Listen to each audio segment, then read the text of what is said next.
So hey everyone, welcome back to another quick and very interesting tutorial. Where in this quick tutorial, I'm going to show you how you can create WhatsApp messages link without logging, so that someone can click on that link and directly text the user you want to text. Now here, or in order to do it, all you need to do is to just simply open any of the browser you have. For example, if I open the Google Chrome browser, here you have to search for create WhatsApp WA link. Just simply search it and open the first website that appear right in front of you.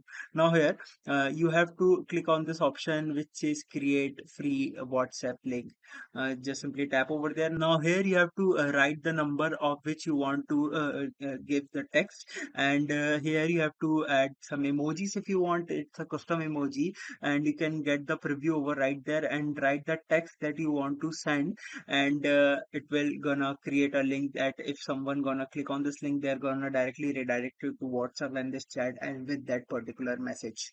Alright, so that's it for this tutorial. I hope this video will be helpful for you. Make sure to hit the like button and subscribe button for more such helpful and interesting tutorials. See you in the next one. Take care.